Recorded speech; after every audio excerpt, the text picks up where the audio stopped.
Voice on a Sunday. Kim is always so calm and soothing. I love it.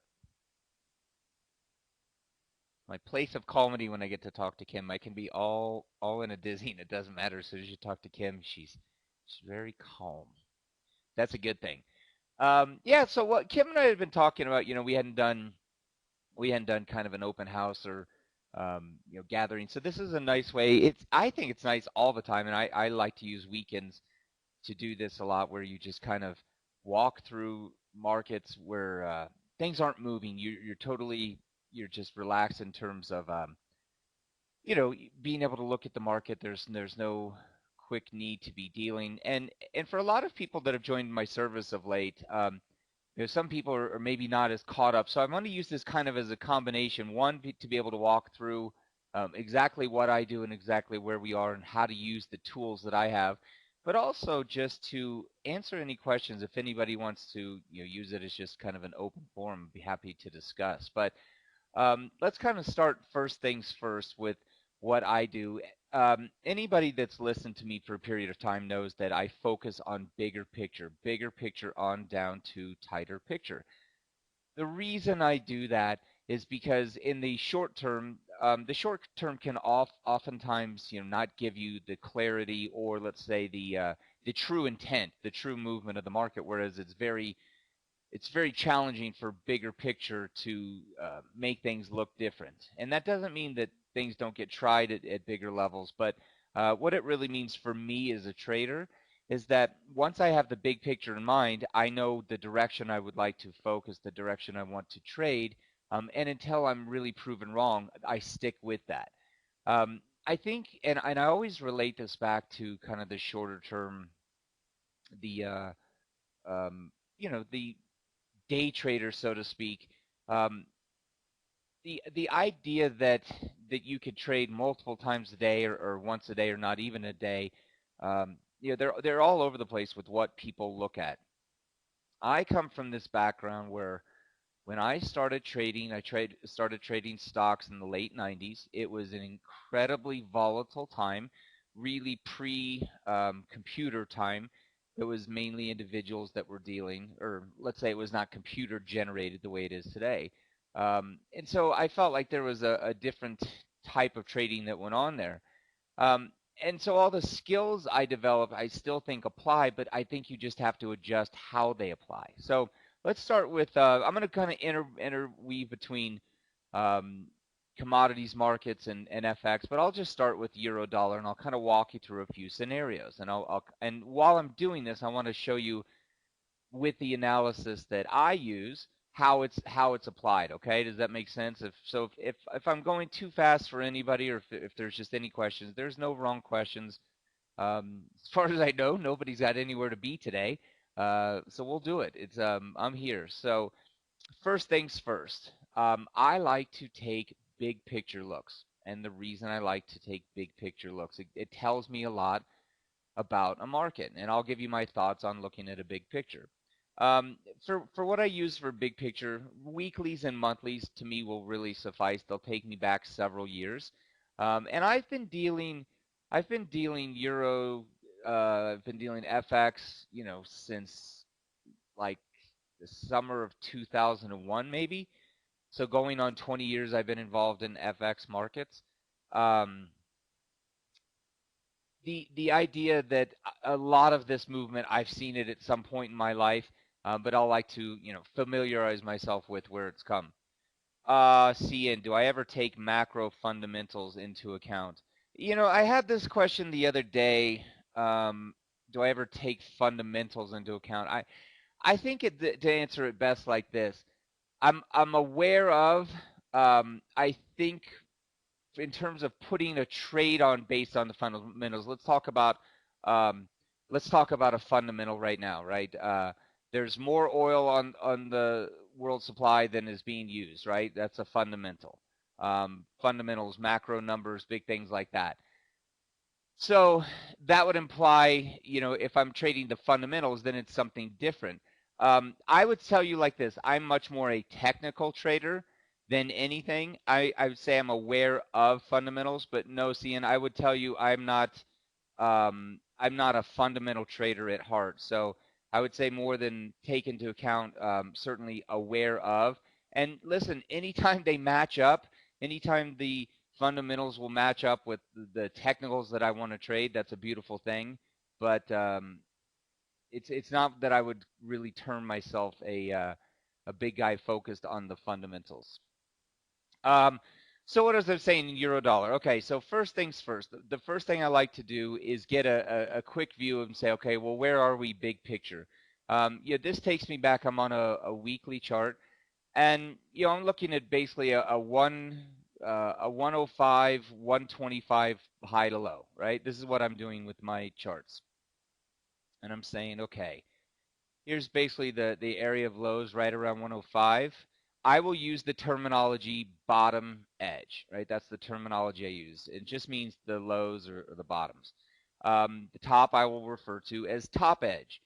So what I'm trying to focus on, well, is a bottom edge. I'm trying to say, well, where did buyers step into this market? So think about euro in the spring of 2015, right? March of 2015. Without the without the ability to look forward. Here's what you see in euro dollar in the spring of 2015. Just it's collapsing, and it's collapsed from 140. I don't know if how many of you remember how in tune you were, but most of the analysis, if you watched your CNBCs or your Bloombergs, or I don't even remember if they had Fox Business News back then, if they were going to talk about currencies, sorry, something, did I do something, Kim? I just saw the screen change. Can you guys all see my screens?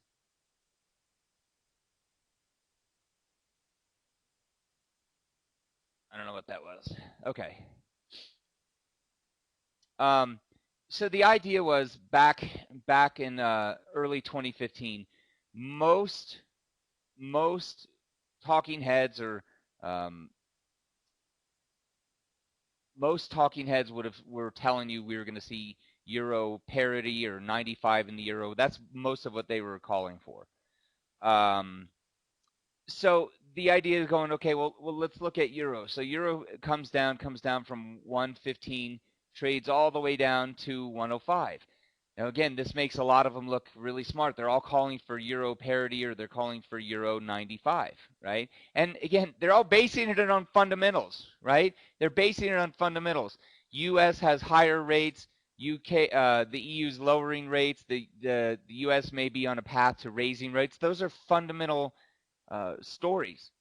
But what does euro do?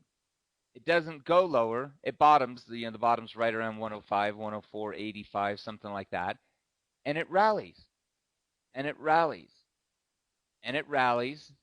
And so here's what I am looking for, and here's what I'm trying to take out of a market.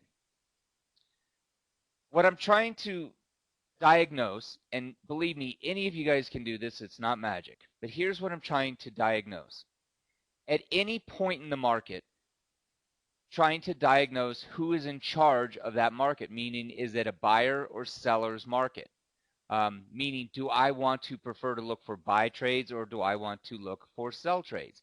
And that's really what I'm doing. That's boiling it down to as simplistic of an approach as I can for you. There may be other aspects to it, but that's really what I'm doing. So if you understand what I'm doing from the bigger picture, and you say, okay, let's start at the top here. So we have 2012 euros rallying up to 135. 2013 euro rallies up to just shy of 140 into 2014. So March of 2014, euro puts in highs up here around 39.70s. Okay, so euro's highs are around 39.70s. From that point, right? So here's what I'm doing. I am taking my little pen, my tool, whatever tool you guys use, and I'm simply drawing a level where the buyers could not get it through, right? So here, buyers could not get through this level. I'm going to go ahead and mark it, and I'm going to use it for the next potential attempt to try and sell it. Comes off. Oh look, all of a sudden buyers got it through. So now I'm going to mark it at the next one. And I'm going to look at it the same way, which is sellers controlled it at the level, buyers tried it again. Now the difference is trying this multiple times. Um, you may get one right, you may get a few wrong, but look at the degree at which when they are correct. And so just kind of follow through with me here and let me show you kind of how this works. So again, big picture stuff. Euro dollar puts in a brand new high. So only because it's a new high and it comes off that new high can I mark it. So now that I've marked it, I look at it the next time it plays there. It now comes off that level. We begin to see that sellers control this top edge.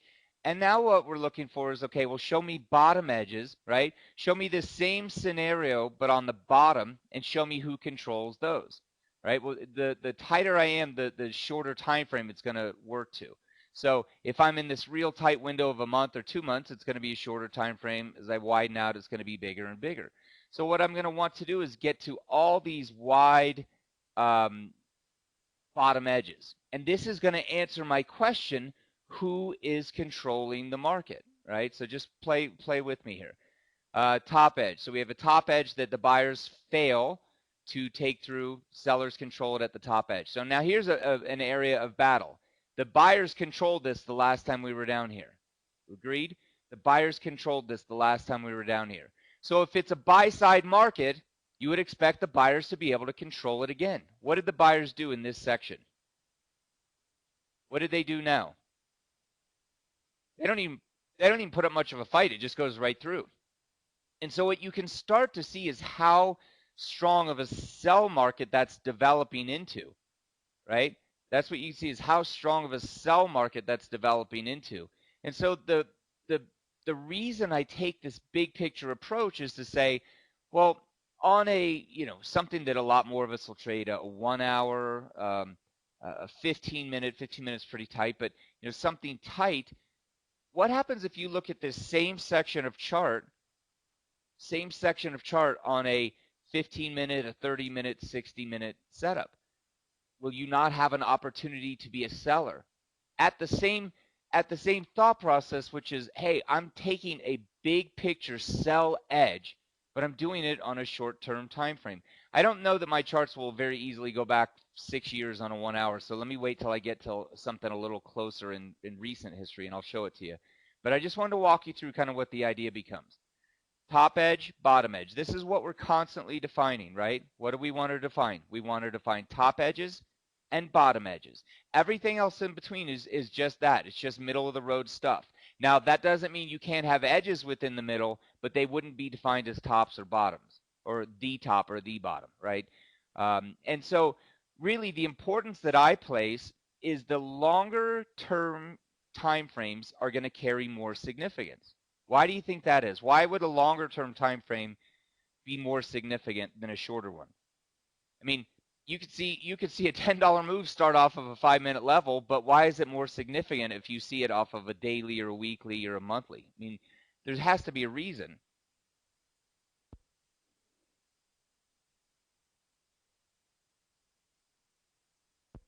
Yeah, it's right, Patty. It took more time to develop, and there's more money behind it. There's more money behind it. The bottom line, it takes longer, and there's more money behind these things. All right, so top edge, bottom edge. This starts to rotate, right? It's starting to rotate. It's breaking bottom edges. So at the point where buyers were really in control up here, buyers have given up control. Number one, they didn't push to a new level. That was your first sign. Number two, they gave up the most recent support level, right? Right here, they gave up these support levels. Now, this is a pretty major support level for the buyers, right? This is September 2012, retested in November of 2012, retested in March of 13, retested in July of 13. This is a pretty key level, right? This is a key level for the buyers. If they're going to hold this, I mean, not only is it a key level, it's 1,200 points off the recent highs. More than enough to see some type of a rally, especially in a market that's even two-way. More than enough to see a rally. So this is going to give you a big answer. It's going to give you a big, big answer. What do the sellers do? What do they do at this level? It's right here.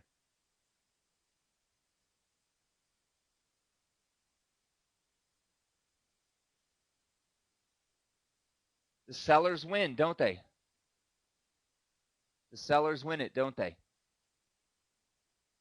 Comes in, puts in a brand new low at 2,500. But then what happens? This is Mr. and Mrs. Retail Trader's worst nightmare. What happens here? Initially, the sellers took it through, right? You're like, gosh, I'm on board. Sellers, there was this huge level. Sellers took it below. I am a seller. All I want to do is be a seller. Trades down 2 big figures, and then what? Then what? How many of you have the will to sit through this as it pops up 380 points in your face? Once you've decided, I'm so smart, I know how to do long-term stuff, I am a seller, and boom, it pops what? 380 points in your face over the period of 2 weeks. How many of you would question your methodology at that point? Everyone in here? But let me ask you this question. As this thing tries to play a little head fake, where did the buyers really get it to? Where did they get it to? The top of the edge, the top edge of the selling started here. Minor consolidation around 36, minor consolidation around 34, fairly directional to about 29.70, minor consolidation around 29.90, and then straight down to 2,500. Where did they get it back to? Did they even get it back to the last little consolidation? And I'm talking about these 3 weeks? No. So did anything change? Well, Tony, you say the drawdown would be unbearable, but who is it unbearable to? It's unbearable to the person that sold the low tick, maybe. If you sold the low tick, it's not unbearable to Goldman Sachs, right? It's not unbearable to Citadel. It's not unbearable to Point 72. It's unbearable to a guy sitting there with 25 times leverage that can't lose more than 50 ticks. So put it in context. The guy that can't lose 25 ticks is not moving this market. So you have to ask yourself, here's what you have to ask yourself. You have to ask yourself, how do I operate in this? All right, so let's think about it like this.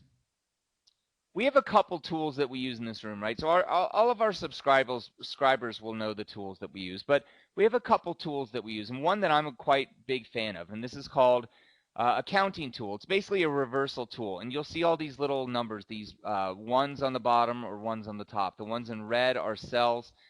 The ones on top, they're in blue. Those are buy signals. Those are actually timing the market. That's what they're doing. And they're timing it in any time frame you choose to put these out on. So right now we're looking at a weekly chart. All right, so if we just go back, let's look over here. We have 2012. So we get a buy signal here in 2012 on a weekly chart. What this signal is telling you to do, it's saying that this downward move is going to be reversed, and it's saying it's going to start right here on the open of August 3rd, 2012 at one spot 23.22. That's all it says. It doesn't say it can't go lower. It doesn't say it has to go higher. It just says at this open, we're starting a long signal at 23.22. 23.22 trades up to a high of 31.72, so about 800 points, almost straight up. Almost straight up over 8 or 9 weeks, it traded 800 points higher. That's pretty good for most of us in here, isn't it? That's pretty good. Before it ever went higher, it went lower by, 180 points in this same run. So the bottom line is, look, something that just showed you it could make 800 points also lost 180 points intra-week. And so it could be good or bad. If you're sitting there with 5 tick stops, I would argue a lot of this stuff is not going to work. So the idea becomes, look, you still have to position yourself around edges. And I'm going to continue to show you what that looks like. But since I opened this conversation, let me just finish real quick with the counts. Buy count, 2,300. Buy count 2970, trades up to a high of 36. Sell count 3362 right here on February 15th. Buy count 2986, trades up to just about to the highs. Now you get a sell count up here at 39. Actually 3790. You don't get the count on the one bar. You get it the week that it closes. So 3792. So you know you have a 3792 sell count, which, oh, by the way, prints off about 700 or 800 quick points. So again, a lot of it is about location, location, location, right? We know that expression in real estate. And a lot of it, I think, in what we do is the same, which is, you could have good trade direction, but it may go far enough against you that it's so painful. It's about location, right? It's about location. So we're focused on this section in here, and we want to talk a little bit about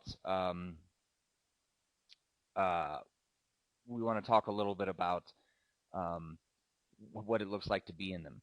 Why are they all look great setups, missed, and why they all look great setups, missed in hindsight? Well, this is the trade plan, and they're all there for you. They're they're there all the time. I mean, these are not they're not. I mean, yes, they've already happened, but you can ask anybody that's in the room. This is what they do. There's nothing special about looking at them behind the fact, other than you don't have to sit through any downside. That's the whole point. That a lot of these, even the ones that are good, put money against you. Like it still took you out of the money. To me, it's more about having the plan and sticking with the plan. Okay, so we're focused on this section in here and saying, okay, sell side has it. And this little spot right here, it's a big support area. It was a big support area for the bulls. Makes a lot of sense why they worked around it, right? Why they worked around it. But essentially the answer becomes they sold it, all right? Sellers have the control. Buyers tried it again. They got it up there for 1 week. The very next week comes back, sellers have the control. If at any stage from that point on, the question becomes, guys, who's controlling this market? A resounding sellers should be the answer. The sellers control the market right up to the point where they don't, right? The sellers control the market. And this happens to be a good trend move, right? This moves from 25 to 05. But at each point, when you start to come into support levels, the sellers control the market. The only thing I can tell you is later on, 2015, 2016, the buyers put in a real nice support level that was tradable around this 105, right? And you actually got some rotation. So when you go to these same levels, this 115, this 125 area, those were all sell levels prior. Buyers start to work through it. Now they become what? Buy levels. That becomes the whole idea. So let's look at this in kind of a tighter perspective now. I've talked kind of in the wide sense of what it looks like with buyers or sellers being in control. Let's look at it in kind of conjunction with something tighter, okay? So let's find, and I just want to find it over the last year or two, just because my charts, once I work out to like a 60-minute, it will not stay very, very good. So I think this is this is a good one. So this section right here that we broke the 27 support, we consolidated around 125. So this all happened in October, November, December of 2014. So can everybody here see what's happening? Does anybody have any issues seeing it? So what it is coming into establishing a support level. Sellers take it below that level, tap it back higher, tap to it, tap to it, tap to it. Do you see what the buyers are failing to do in each attempt here? Look, do you see this little level in white that I have highlighted? What are buyers failing to do at this level? Buyers are never able to get it back above that level. So just by definition, if buyers cannot get above a level, it becomes resistance. If sellers cannot get below a level, it becomes support. They can't take it higher. They fail to do so. You should mark that spot on your chart and use it for future reference. It may not occur for years, but when it occurs, you should use it, right? All right, so now we've actually come into this spot. Let's see, when did we come in there? January of 18. All right, so that's perfect. So let's take that same spot. We'll look at it in January of 18. But we'll look at it on a bit of a tighter area. Okay, so everybody saw where I grabbed this from, right? I'm not grabbing it over here. I'm grabbing it from years prior. And you can do all this work on your own chart. You can do this all on your own charts. But this is where I'm grabbing it from. I just simply pulled it over. Just simply pulled it over. Now, what I'm going to do is look at it and say, okay, well, where are the highs? The highs are 25.37. 25.37 to 55 are the highs I get in there. And then I'm going to want to look at it on a shorter term chart. So let me pull up, let me see what the dates are. February of 18. So I want to do something, well, let's just say 60 minutes. 60 minute may even be too long of a time frame for you, but it's pretty normal time frame for me. It's tighter than a weekly chart. So let me get up to that 25 section. And I just want to show you how this works with short-term and long-term.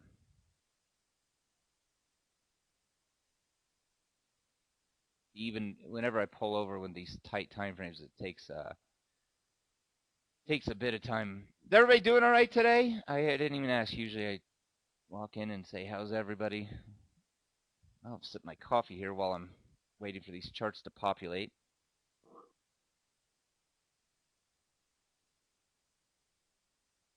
All right, so I need to get to around February of 18.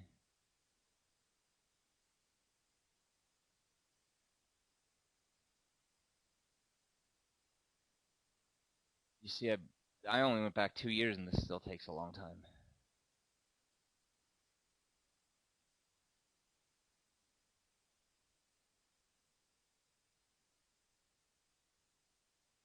Yeah, Anise, I don't know if Anise, are you part of the trade room every day? I mean, you see these setups every day in there with the 30-minute counts. I mean, you can't say they don't work in real time.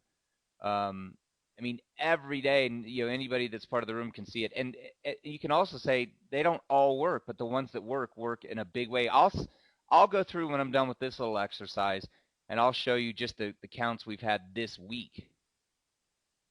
All right, oh geez, we're still a year away.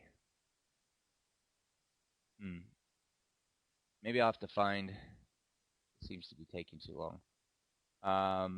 Let me find a different spot, one that's a little more, well, I'll tell you what I'll do, guys. For some reason, going back, I'm only in September of 2019. It's taking so long to get over here. Just trying to see if I can find that spot for you. Trying to illustrate what it looks like when you put a bigger picture together with a smaller picture, and I'm afraid I have to do it. Hold on. I'm afraid I have to do it on something that's a little more recent. These Bloomberg charts, as great as they are, have trouble scrolling back to past data. Let me see. Now I'm at May of 2018.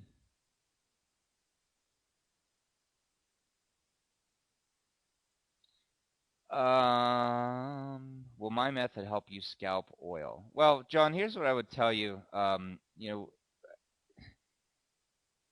I think the method helps in anything. In terms of scalping oil, I think you'd have to define a little bit for me, what it is you're doing. But what I will show you, and I'll walk through those markets in just a second. I think I'm almost there. Hold on, guys. Okay, here we got it. Sorry, that took so long. Okay, so all I wanted to do again is I want to point out what a 60-minute chart looks like at this section of time, which is around late January, early February. Okay, so we're all in agreement and we understand why. The thought process is this: into a resistance section we're sellers, into a support section we're buyers, until we're told otherwise, until we learn otherwise. So I think the numbers on that big time frame were 25.37 to 55. I think that's what the kind of the tops were. So it would look something like this. Yeah. So that big chart area would look something like that. Okay, so that's from your bigger picture. Beautiful. So now we have some section to deal on. So what we realize is that this big white section is our longer term. It's kind of like leaning against our big brother here. It's our big picture area. Now shorter than that, this is 60-minute setup. So I want to do the exact same logic on a 60-minute. I want to say, okay, well, where are buyers failing to get through? Okay, look, here's a spot. Buyers were unable to get through and they reversed it. I simply want to pull that area across. Again, for what? For the next time it comes into play, which is, again, down the road. So the red being the shorter time frame, the white being the bigger time frame. And this is how I want to set my charts up. Um, the beauty here on this one is right at 125, you get a sell count against your short term and against your bigger picture resistance. So that one's just a thing of beauty because obviously it comes off. So again, what I think you have to realize is that you're going to have setups that perform well, setups that don't perform well. But think about the beauty in this setup here. If I'm a seller right here at 25, I'm wrong above like 25.60. It's like 60 points of risk, right? This is what makes this trade so great. The trade is not so great because it performs, although believe me, that's lovely. The trade is great because of the risk versus the reward, right? The trade is great because of the risk versus the reward. If I can consistently have trades that are set up to lose 60 but stand to make like these edges, what, 240, 270? I mean, you're talking 4-to-1 risk versus reward. That is what makes you money in a lifetime. Not forget the fact that you find one trade that makes money. I don't care about this. See, this is where I would agree and go, well, that's hindsight. I don't care about that. What I care about, do you have a system and a plan in place that says, hey, I can find this scenario, right? I can find this scenario time and time again throughout the weeks, days, months. I can find that scenario. And when I put that scenario on, I stand to lose 60 of these ticks. But when I'm correct in that, I'm going to make 260 of those. 4-to-1, 4 and change to 1. That's what makes you a winner. And the most common thing that traders do, how do traders even mess this up for ourselves? What do we do? Here's what we do. Put this trade on right here. It gets 10 ticks in the money, and what do you do? What do you do? Break even? Guess what? Goes right back in your face. You don't have a trade. It makes all the money in the world. Right? That's what you do because you don't believe in what you're doing. So the biggest component of this is understanding why you do it, understanding you're going to see movement back and forth, both for you and against you. But it's much more difficult to make that movement occur over a longer time frame and in a bigger way than it is in the short term. In the short term, it's easy to make anything appear, quick and kind of whipsaw and move like that. But the idea is that you have to be prepared and you have to understand risk versus reward.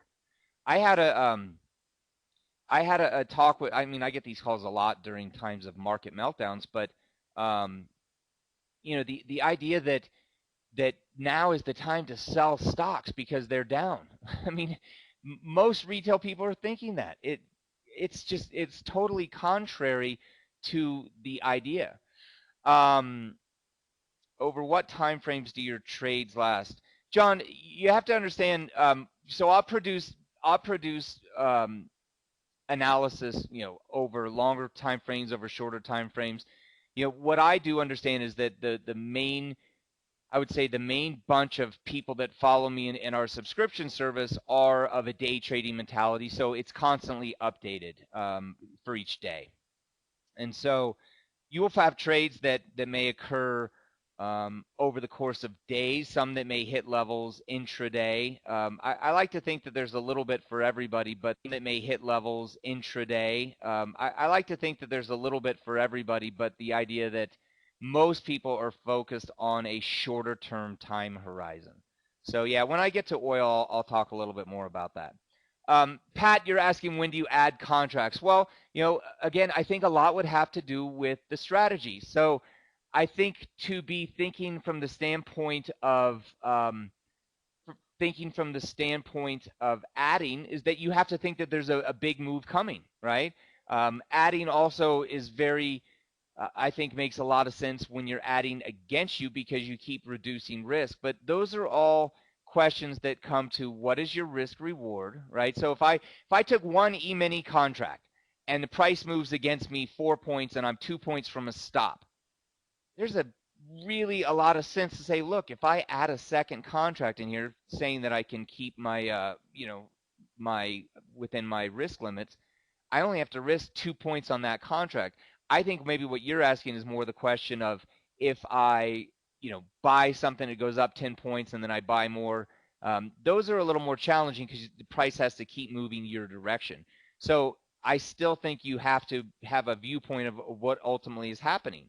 Um, you can't look at e-minis now and think that you're not going to see a 100-point range in a day, and either side of it's possible. So adding to me is kind of a different mentality based on what you're looking at. But I just wanted to show you guys the idea of going, look, here's big picture, right? This is weeks that this price spent up in this area. Here's small picture. Let's do this now. Do the basics what I just went over? I just want to make certain there's no questions. Then I'm going to get off the hindsight right now. We'll go back to um, real time charts. But does everything I've said make sense? Which is that we're looking at um, top edge, bottom edge, right? And we're trying to determine who's controlling the market. Either buyers are controlling it or sellers are controlling the market. Does that make sense? Just does that part make sense? And then I'll walk through this week just so we can all get it. Okay, cool. Let me take a quick coffee sip. Give me 1 second.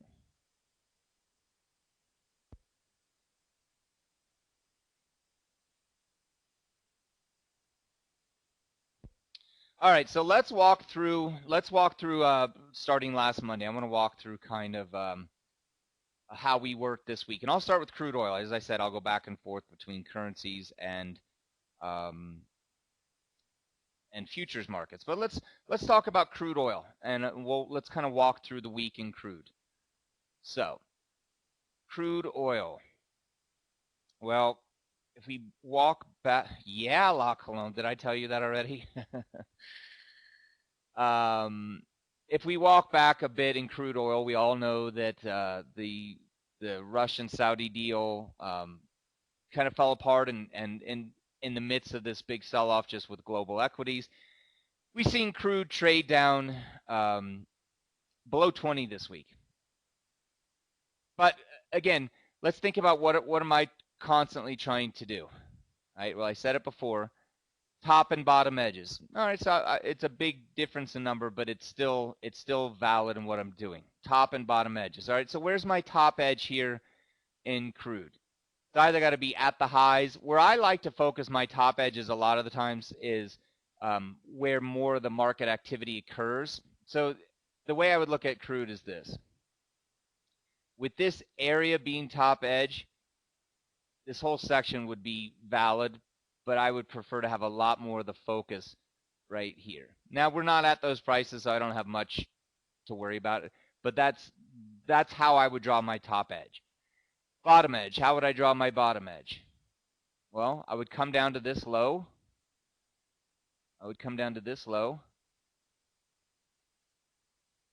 And I would pull it across.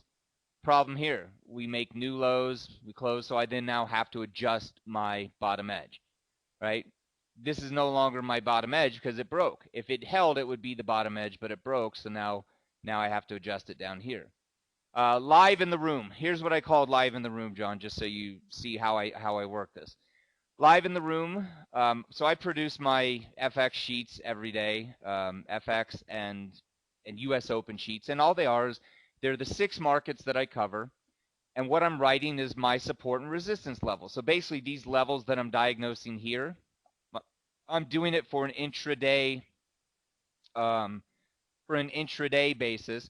And so each one of my subscribers gets these sheets, right? And so that's what you'll have. Support 20, long bias, right? So we're just looking at crude oil. So this was the 1st of April. Support at 20, support at 19 and a quarter, and then at 1850, resistance at 2115, 2185, and 2310. And here, to me, the most key part, long bias. Now, I'll explain a little more about the bias. So the bias basically tells us how we want to trade. If it says no bias, you can do whatever you want, but when it says long bias, we really want to concentrate on that long direction. Again, this was the 1st of April, right? Long bias. We get some minor rotation by the end of the day. Thursday, the 2nd of April, continues with that long bias, and Friday continues with that long bias. So, part of it is saying not to look at it and say, hey, I got this one area really right. It's the continuity of how you're going about that analysis, which is, hey, am I setting myself up in this direction? So I think the thing you can understand, even from a shorter term standpoint, is that it's very definable to look at this edge, right? This 20 edge and go, yeah, this 20 is support. We talked about it the day that it happened. We talked about this happening. In the morning, several of us in the room were buying around this 20 area for small little rotations. And I said, crude does not look great, but it's still managing to hold the 20. And then we talked through this exact scenario, which is we all know what's going to happen if it gets through 20 and is unable to hold. It's going to create this, and this is the picture I call it, absorption. What it means is that all these orders get absorbed and price miraculously comes right back to where it was before, which is all that happened. The next day, you continue to use your 20 support, continue to use your 20 support. So the idea is that it's really playing out almost exactly how we saw it. But this is what we see in the room. Actually, let me throw the 30. This is what we see in the room every day. And I talk to the guys and girls every single day about this, which is these counts that we use again on the longer term, but they're really valuable, especially in a market like this, right? Especially in a market like this. Let's just walk through this week. Here's Monday. Monday was super, super tight. Buy count at 2:30 in the afternoon. This is crude oil. So you're talking about scalping, John. 2:30 in the afternoon. 2024 gets a buy count right here, and I say that because the little 2 on top of it. This is, again, that's the reversal indicator, 2024. 2024 trades up by Asia that night, $1.50. The next night, next day, early U.S. Sell signal, 2118. 2118 trades all the way back down to 20, right? $1.17. Beautiful for scalping. Early Europe, we're not really trading early Europe, but the signal's there. Same prices by U.S. session, 2005, again with the buy count. You can see it. This is just in 1 week. You're probably talking $4 to $5 of crude rotation. Beautiful. Let's look at something like currencies, which maybe are not as volatile. Maybe not as volatile. Let's look at euro dollar for the week. Now, all week long, we had sell bias in euro, didn't we? That was our bias in euro. So this is Sunday evening, 111.36. That's before people are trading. So up here, 111.36 at 7:30. 111 trades 110.70, about 60 points. There's some buy signal for counter trend. Here's sell signal for the trend traders. 110.30 trades to 109.29. That's a 101 point move. Again, early Europe, not a lot of us trading, but it's still there, the signal. 109.37 to 108.41, so not quite a big figure, but just shy of it. And then Friday evening or Thursday evening, Friday morning, 108.43 trades down to 107.73. Again, good movement, all from this really simple but highly effective reversal signal. And I think the key to using this stuff successfully is to being able to understand one of two things. Hey, listen, I'm going to trade it whatever it is, or I'm going to position myself at the edges. And sometimes it's those question marks that that really changed for people. But if I could give you anything today, it would be this understanding that there was a few week period I found it just irresponsible to try to keep up with the computers, but I don't think the computers are doing that anymore in terms of the speed. So now I think is where you have the ability to take advantage of some of these protracted movements, some of the drawn out volatility. It's not the same crazy kind of volatility that you may have seen in early March, but there's still good movement, right? I mean, we're seeing crude oil trade from 20 to 29. That's a good move, right? That's a good move. Or let's say it's a big move. I don't know if it's a good move. It's a big move. Um, dollar yen, 112s to 108s.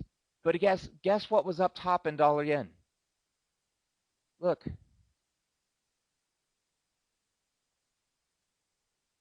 look what was up top in dollar yen, right? A top edge. So this is why you do the long-term work. The reason you do the long-term work is so that when it gets up there, you know what to do with it, right? You know to be looking short at top edges and long at bottom edges. That's the key.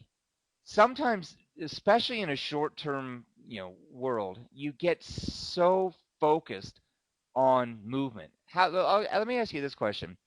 When you guys deal, how many of you stare at the actual numbers and how many stare or look at, I would say, more of the charts themselves? What do you guys tend to look at when things are moving? Are you staring at the numbers, the actual price feeds, or are you staring at the charts?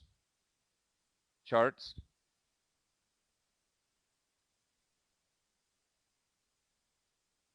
Oh, then I think you guys are good because I used to be in this horrible habit where I would stare at the numbers because I would deal off the numbers. So you guys are way better than I am because that was not me. So you guys are way ahead of the game. I used to stare at the numbers because I would deal on the numbers, and I think this came back from my stock trading days. Um, but to me, things look different when you look at the charts because they give a little sense of distance where you can say, okay, until I really get to this number, um, this is not I'm not worried about it. Whereas when you watch an actual move occur, if you see something go 51 bid to 64 bid, it looks quick. Where on a chart, it may not it may not do much. It's a very different look. All right, let's take a look at e-minis. We've done some dollar yen look, some euro look. Let's take a look at stocks. That's where it's kind of where the activity's been. And I'll have you guys tell me, okay? So we'll just do a little exercise here. So we'll start over here at the most recent lows, and we'll just go like this. Bottom edge, and we'll go top edge. All right, so starting right here, bottom edge, top edge. Once we've broken this, who's in control of the market? Once we've broken this top edge, who's in control of the market?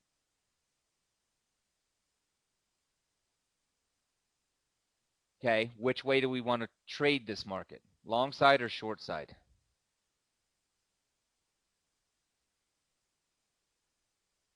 Great. So now we need to put in a new leg. So now we've consolidated higher. So I'm going to raise my bottom edge. And along with raising my bottom edge, I got to find a new top edge to deal on, right? Because top edge is given way.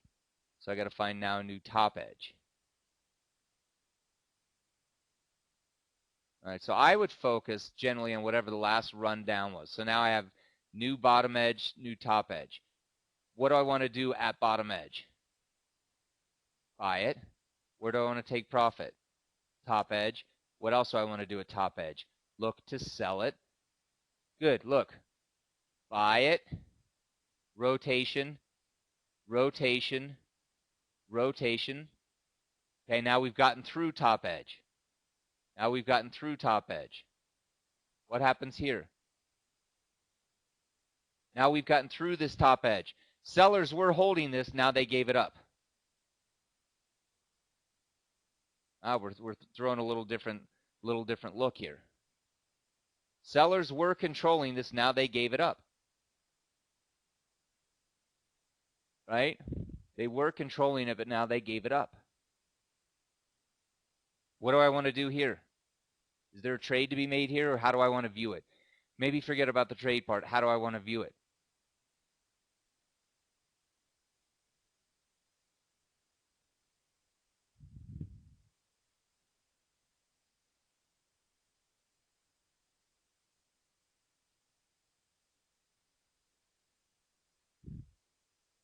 Yep. So I think there's a lot of different scenarios, but I'll give you my basic thought process here. All right, so let's think about it like this. Let me make it just so we can only see it like it was real time. So we've defined this area in red just below 2,500 as top edge. Buyers got it through. They're driving it higher. To me, anything back to this edge would be considered pullback, tapbacks for longs, right? It's gotten through. It would be an area to look for longs. Here's always the question. Well, if this is an area for long, well, where are your stops? Well, to me, the stops are only going to be at the last consolidation. This was all directional. It was all directional.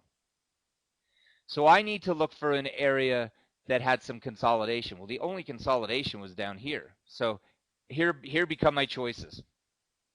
I can wait and be patient for some type of consolidation to occur. That's choice one. I can buy it on the hopes that that I'm just right at the timing, and I'll have to take it out at some spot, whether it be 10, 20, 30 points, whatever the number is. But I have to decide that number before I deal.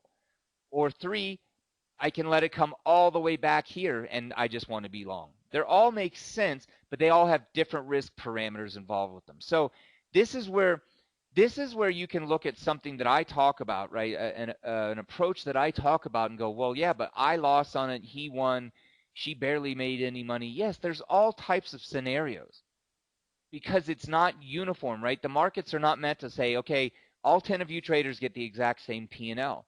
It's about understanding the logic of how you should be approaching it. You should be viewing this as the strength is what's in control. But once the market reverses hard back below it, is it the same answer?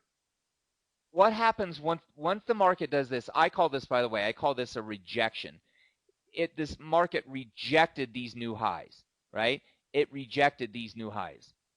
Well, so say we bought 2,500s and all of a sudden the market did that. What is the general feel of the market? Not feel. What's the general take on the market? Are buyers still firmly in control? Can you answer that question? Are buyers still firmly in control? Once the market has rejected under the 2,500, are buyers still firmly in control? No, agree, Skip. They're not firmly in control. We're back to a consolidation. And where are our consolidation levels? The same ones they were before. That's how I would use it, right? It's still basically 23.95 to 24.95. So if it trades either one of those edges, those are your trading decisions, right? 23.95 is a bottom edge, 24.95 is a top edge. But the market did just get through the top, so there's still this kind of pressure up to the top side. In other words, I wouldn't come out and call it tremendously bearish because the market did give way. It just couldn't hold its way. So I would tend to still view it with the same thought process in mind, which is bottom edge, top edge, lean towards that top, meaning favor trades that you can buy and continue to play out. But again, look, top edge, bottom edge. Look for the seller that took that top edge. It traded right to it. 95 trades 30. Do you see what I'm saying? This gave you an opportunity to be a buyer on pullbacks, and that was wrong because it said I need more consolidation time. Well, you don't know that in real time. You don't know that in real time. But once you got this candle that closed back below, now you know it. And so now you treat it like this is your range. And what are the choices within the range? Deal directionally or deal both sides of the range. For the person that dealt both sides of the range, that's a beautiful 60-point trade. Became even bigger. There, buy count. Look at that. Buy count at 7 a.m. Just on top, buy count at 7 a.m. Boom. Takes it through the top, right? So we have opportunities. They're not always right. They're not always wrong, but they're opportunistic. And once you start to understand what it is you're focused for, lots of times those just become an excuse to act, right? They just become an excuse to act. Say, hey, I know I've done all the work. I know I'm toward the bottom of the edge. I'm not at the bottom edge, and that's of course correct. You're not at the bottom edge. I mean, the best pricing you got was, I don't know, 10 points off the bottom edge. But you still have to be willing to accept your risk, right? You have to be willing to accept your risk, and you have to know the direction you're favored, right? I mean, if you all of a sudden said, hey, I'm only dealing 90s to 90s, you missed out on, another 120 points. And I think the bottom line is that not any one system or any one approach is going to get everything correct. We know this, but you have to accept it. I think the worst thing you can do is bounce left, bounce right, and think, okay, today I'll try this system and tomorrow I'll try this system. What I tell my guys and girls every day or every week, I say, listen, if nothing else, if nothing else, if you put yourself in the position to use these counts, there is a lot of money there, right? Just look at the couple markets we deal it on, and we deal in our room. We deal them on 30 minutes. That's what we put up in this room. So all day long, these are up on 30 minutes, right? So this is what our charts look like, 30 minutes. And in markets that are consolidating, there's not a lot of money there because they're reversal indicators. But markets that have good movement, you're going to see them with a lot of ticks available for you. And the way we use them again is the number one indicates the beginning of that trend. The number two, which is again they're 30-minute candles, the number two is the first time you can act in that direction. So, for example, on Friday in crude, you get a buy signal at 1 a.m. in the morning. You can't deal on it at 1 a.m. It has to close. You can deal on it at 1:30. So the first time you can deal is at 1:30. In the afternoon, you can't deal on it at 10:30 because it's forming the buy signal. At 11 o'clock at 27, that's when you can deal on it. So 27 trades up a couple bucks. Again, that's a big day on Friday. Um, Earlier in the week, we saw a lot more activity.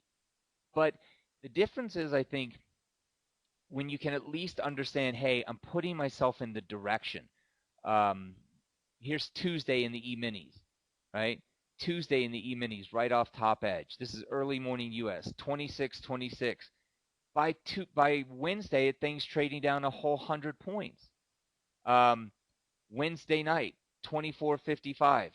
24.55 ends up at some stage, 70 points, but it went lower before it ever did. So, the thing is, it's not like these counts are going to put you in a position to go, nope, they will never put you out of the money. But if you can at least trade that direction and understand that you're focusing on edges, you have a huge advantage to your setups. That's the bottom line. Patty, how come there are no count numbers for 23 to 26? What markets are you looking at?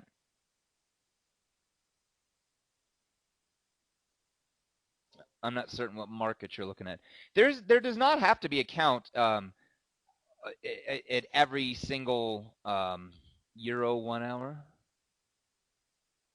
You'll not see a count at every single stage. I mean, it's an algorithm that basically it has to hit some criteria. Okay, so here's 23 to 26. You're talking about this. You're saying why are there no counts here? Yeah, and I don't know that there were not cell counts. Guys, just so you're clear and you're aware, anybody that's watching this for the first time, the way these counts work, if you do not hit a minimum of an 8 count, the numbers will not stay on the screen. So, for example, if this was a cell count right here, if this big red candle caused a sell and it was a number 1, number 2, number 3, number 4, number 5, number 6, and then reversed, that cell count, number 3, number 4, number 5, number 6, and then reversed, that cell count would disappear. But what you should understand is that while it was there, while it was a 1, a 2, a 3, you would want it to be short. So the only way they stay up from a historical look is when they achieve a minimum of an 8 count. But yeah, I don't know, Patty. Um, so it's just like this. It's just like saying, I want to be long euro. Like, I'll just give you an example. I want to be long euros um, right here. Here's my one. I want to be long euro right here. Well, two things could happen in this price. It could go higher and you could get rewarded, or it could go lower and you get stopped out. Well, just because it goes lower and it got stopped out doesn't change the fact that I wanted to be longer there. I think that's one of the confusing things, that when people look at this count for the first time, they go, well, if the numbers disappear, then I didn't really want to be long. No, that's not correct. It's while you were in the trade, you were absolutely correct. It just didn't work out, right? That's the other side of the coin. It just didn't work out. Um, and so you should by no means look at this as, hey, this is a non-losing venture. You should look at it like, wow, it's unbelievably successful when I put myself in the correct position and manage the money correctly. That's really what you should think about. But I mean, to be able to fire off all those opportunities where you say, okay, I could be short here, I could be long here. Well, this one obviously made money. We don't know whether this one's going to make money, right? I mean, this one looks like on the Sunday night open, it's going to start with some sell count. Do you want to sell bottom edges? I mean, that's a whole nother discussion, right? That's something else we learn. But the takeaway that I want everybody to walk away with is, understand what big picture looks like, right? Understand what big picture looks like. Work from bigger charts down.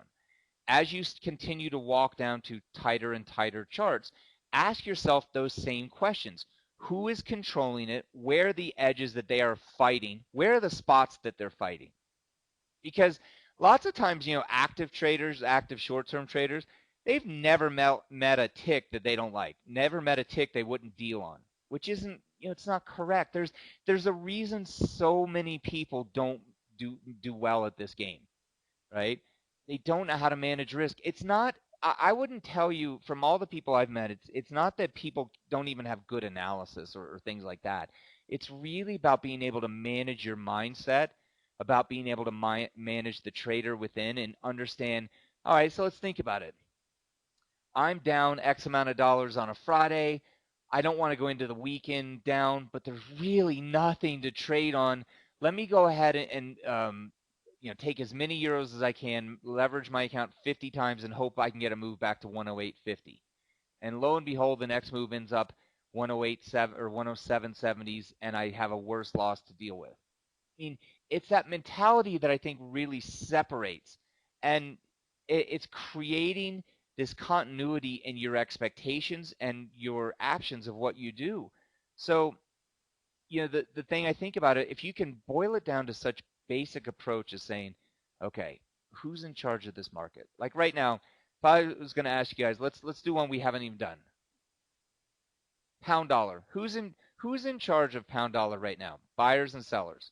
Buyers or sellers? Who's in charge of the market right now in the pound? Buyers or sellers? Who's in charge of the market right now in the pound? Buyers or sellers?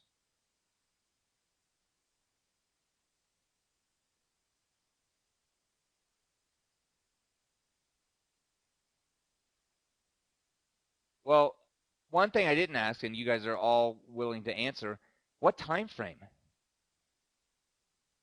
What time frame are we talking about? So let's look at a few different time frames. Let's look at a weekly time frame. So this is going back to 2016. The bottom edge at 120 is held. And some of you are telling me sellers are in charge, and some of you are telling me buyers are in charge. But look at the edge at 120. 120 edge, 120 edge, 120 edge. 120 was broken. Anybody that traded this knows that it was broken for a period of a couple days, and then it's back again. So again, what do I call this? There's a phenomena I call this thing. Call it a rejection, meaning price did not accept those lows below 120. They rejected those lows. That doesn't mean a whole lot of stops didn't get taken, but they've rejected prices below 120. So I ask again, who's in charge of this market? Who's winning this market? Are buyers or sellers?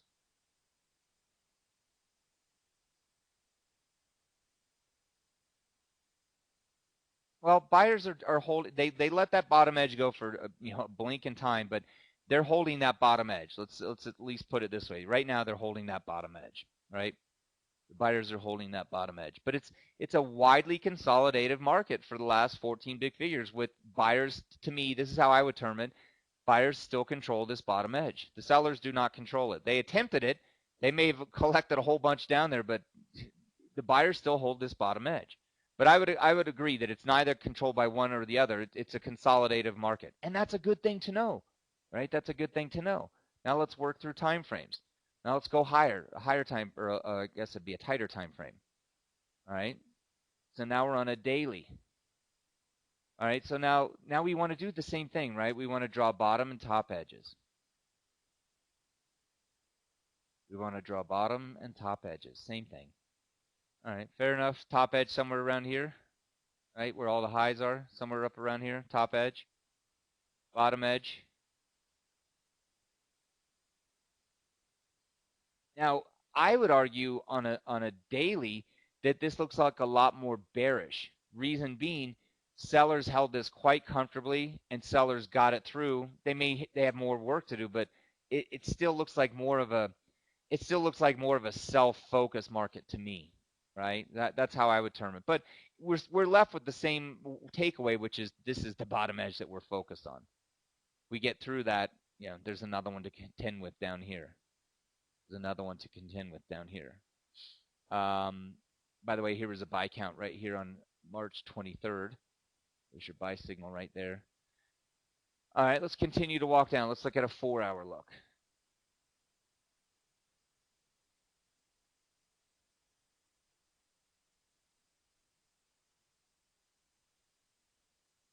And really all I'm trying to do is pull in, the last several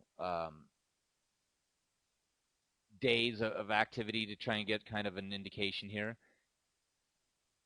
Top edge, bottom edge. This is really directional, so there's not a lot of consolidation to play with.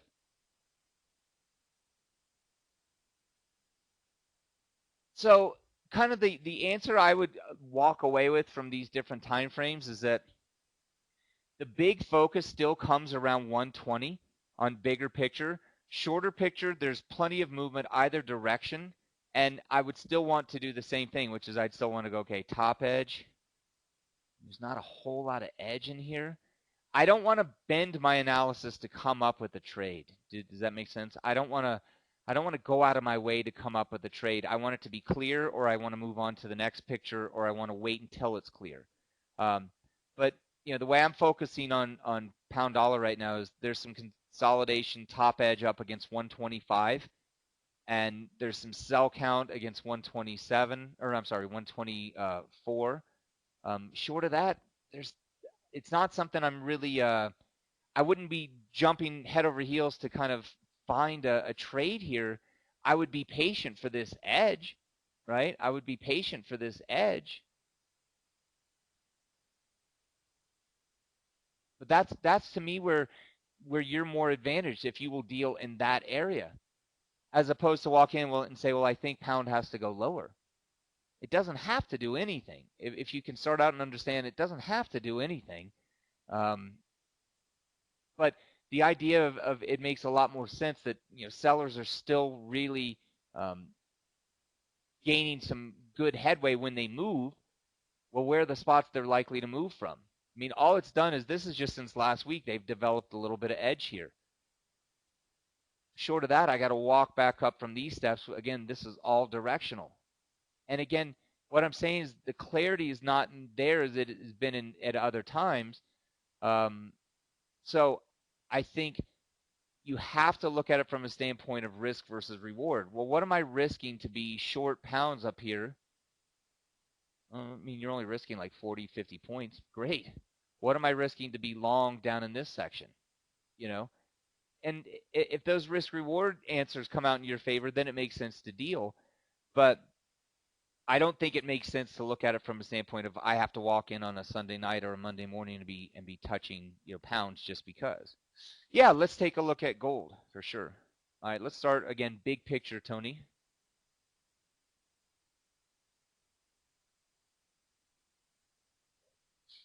All right, so we're taking a look at gold. And I'll just start with a weekly.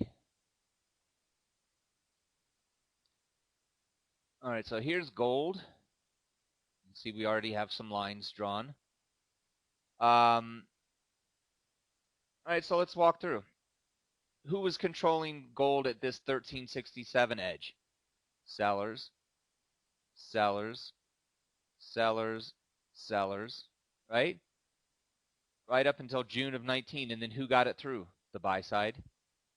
Consolidation, buyers take it away. Creates a bigger consolidation. Buyers have it at bottom edge. And again, a couple weeks ago, bottom edge. All these levels have been on my screen for years, right?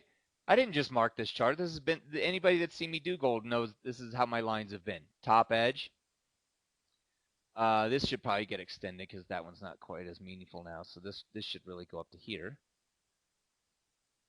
So do you guys all see what I have? Bottom edge, top edge, broke that top edge. This looks a lot like that that Euro one we just drew, which said that you should be buying the pullbacks in here because this was a broken top edge. And it's true if you can hold to stops down here.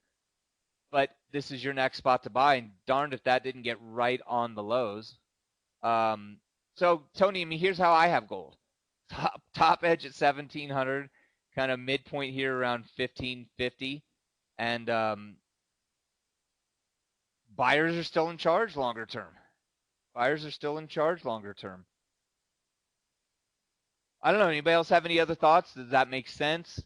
Um, that's how I've been working my gold charts. Yeah, we can look at all these. So let's look at sterling New Zealand. That was the first request. All right. So what do you think we're going to see in sterling New Zealand with sterling collapsing, New Zealand collapsing, and then sterling regaining? I mean, you're probably looking at what, something of a shorter term nature, right? If you're looking at sterling New Zealand, but sterling certainly outpacing it as of late. Well, so again, I would do the same thing. Okay, I would try and find a bottom edge and a top edge. Right off, I'm just going to go to this as the top edge. This looks like good bottom edge. So this appears to be the edge we're working. The other part I'm going to want to find is the last consolidation in here. So sterling New Zealand, fairly mature on a buy area here just because we've achieved an 8 count. But I find this 2.04 area pretty key. Yeah, I mean, it looks bullish to me, and it looks like, you know, it would favor buying dips in terms of sterling New Zealand. Does that make sense?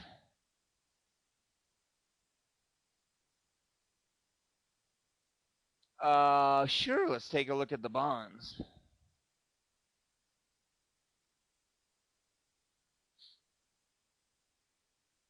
All right. Let's maybe even get off of a weekly and take a look at a daily. Bonds have obviously gotten very well bid and a lot more volatile. But basically, bonds broke out of the 170 area, and we're spending a lot of time in the upper 170s and 180s, the lower 180s.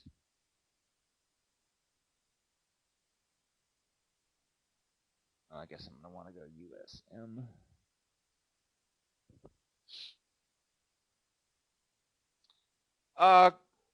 Is it Confi? No, I mean, these are all markets that we trade, you know, in the short term, euro, dollar, you know, your basic currency markets. And then we do look at crude oil, bonds, not bonds, gold and E-minis. So, I mean, anybody that's, you know, has an account trading those instruments, that's what we're looking at there. Yeah, so just looking at bonds, I mean, obviously consolidating up towards recent highs here, but so I kind of take out, when I see these big kind of V-shaped, whether the V occurs on the top or the bottom, take those out, and I tend to look at where the majority of activity occurs to draw my edges. So in the bonds, here's how I would do it. I'm pulling from this section, and I just pull it over, and I'd say, okay, here's my top edge resistance. And then in bottom edge, I'm going to want to find, you know, something that matches up with this section. mean, this is kind of the most. So I would look at it like that. That's my wide bottom edge. And then there's going to be a few spots of consolidation here. This one around 177. Um, so right now, bonds sit on a sell count against that resistance. So I would walk into tomorrow morning or tonight with the idea that I would want to fade that bond move. The idea is it's not really going to be wrong until 185-ish. So being that there's 3 points of fade, um, that takes a lot of risk into it. If you're looking for smaller term stuff, you simply have to get down into more of a tighter look and say, okay, between 82 and 85, if I find top edges between 82 and 85, I can look to trade those from the short side, right? So here's a 2-day, here's a top edge, right? So, and I say it's a top edge because it was a high that was put in 2 days ago, and I simply pull it across, okay? So then as we get into Friday, it's that same edge. Okay, now I can sell it at 82.23. There you get your sell count. 82.18 trades 81.14. That's a quick point or $1,000, right? So the idea is that it's not like you can only trade 1 point, 82 to 85, but you're looking for top edges within that section. Does that make sense? You've done your bigger picture analysis, right? You've done your bigger picture, and that's why you use the bigger picture. So in this case, bigger picture for me, I'm only looking at 4 hours. But within that bigger picture, it gives me a nice little zone, this zone, to say I want to be focused on short-sided bonds between 82 and 85. There may be 4 or 5, 10 tops in there to choose from. And again, I'm going to treat each one differently, or not differently, treat each one um, with that same level of risk, meaning, hey, if I come in and sell 82.23s, maybe it's only worth 8 to 10 points of risk. Maybe it's worth 15 points of risk. Those are the decisions you have to make. But essentially what I'm looking at is I'm only really wrong once the bonds get above and close above, these levels. Until they do that, I still want to be focused on short-sided bonds. Does that make sense? Uh, in what market, Tony, did you want to look at? Go back and show daily 4 and 1 hour. In what market?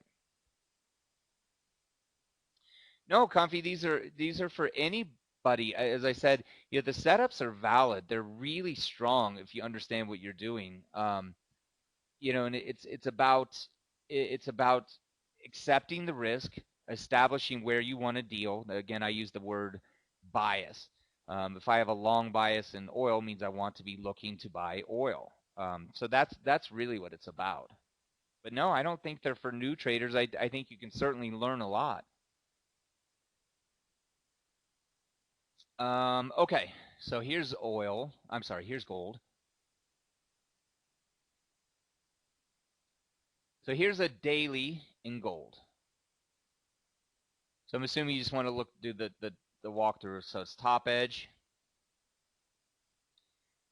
uh, bottom edge. Okay, so it's a nice little edge, and you can see where it's come from. The consolidation here late November, the new highs. So it's a wide range, right? $220. Kind of more of a midpoint. This would make a lot of sense. And really what I'm drawing it off of is all the consolidation, right? So if a market can consolidate, you need to bring that into focus because that's where the market is operating. Little bit of a mixed picture here because gold gave us a buy count and then a sell count, so it's a bit of a mixed picture. Anytime you get a mixed picture like that, you kind of have to throw it out, or you have to do further work to establish which is the actual bias. In this case, we went through earlier, Tony, and said buyers are winning, buyers are holding this level. Gold is a long market based on those longer term looks, so the buyers are still in control in gold. So that's a daily. So we'll look at 4 hour.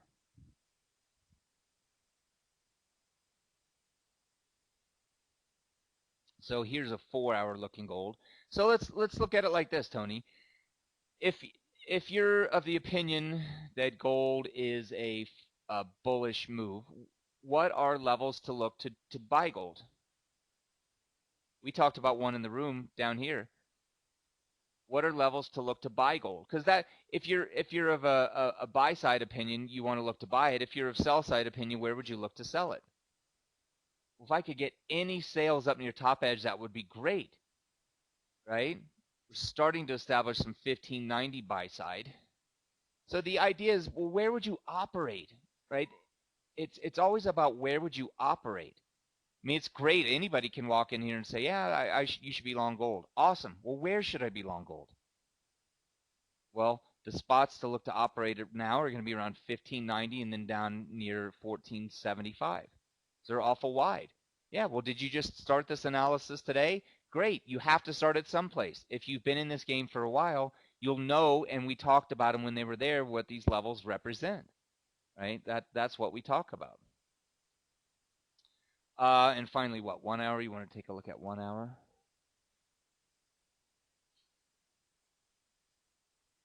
Yeah, so gold has been pretty consolidative over the last couple weeks. It really has. But here's the 1 hour. I mean, there's certainly been some short-term counts for us. We don't look at the 1 hour. We look at the 30-minute in the room.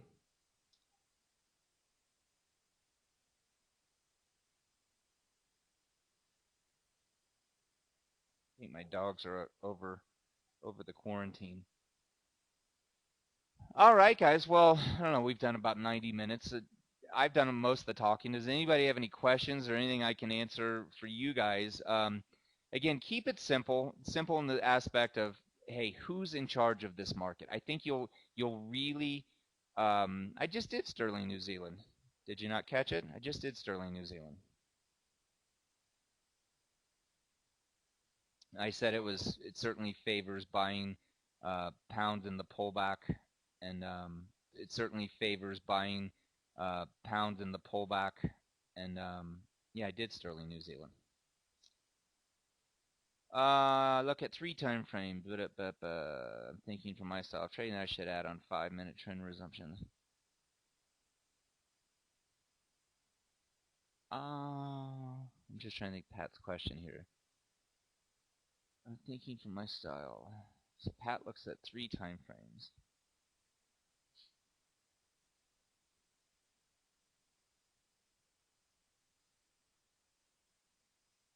Um, all right, so Pat, you're looking at 60 minutes, 4 hour, and 5 minute, 5 minute for entry.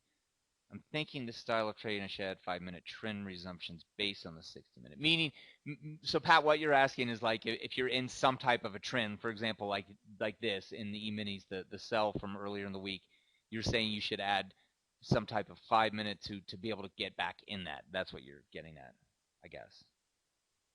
I guess that's what you're asking. Here's what I think. I think it's. I'll just tell you my opinion, Pat, and I know we've had this discussion a lot.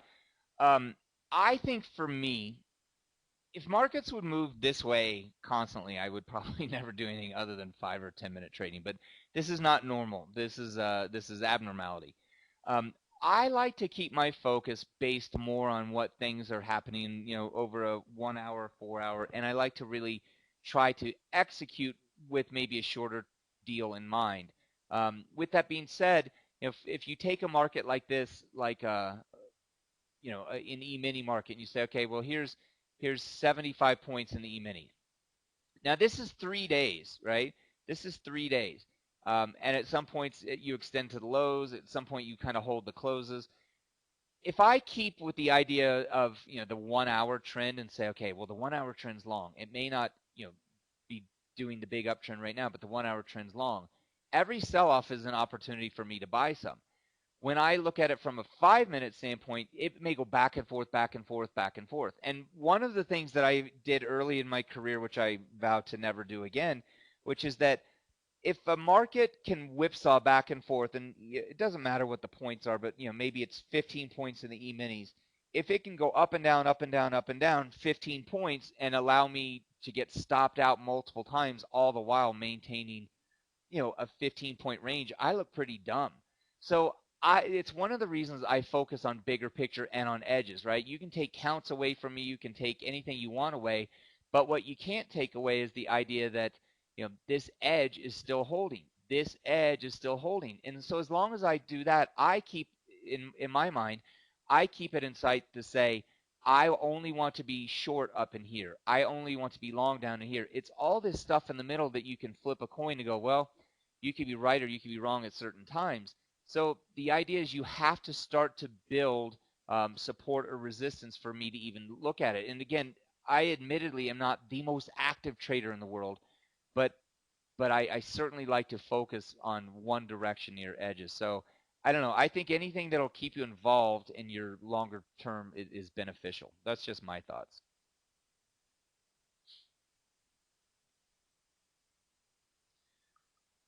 Um, all right, guys. Add 30-minute on beans. I don't I don't trade beans, so you would even have to tell me the symbol. I don't even know what I don't even know what it would be. Yeah, Gio, I sorry, it's on the recording, so you can check it out. But all right, guys. Well, thank you for your attendance on a Sunday. I hope everybody's staying well. Best to you all. Thanks for Kim for gathering us here and nice safe environment. And we'll chat with you guys soon. Kim, I appreciate it.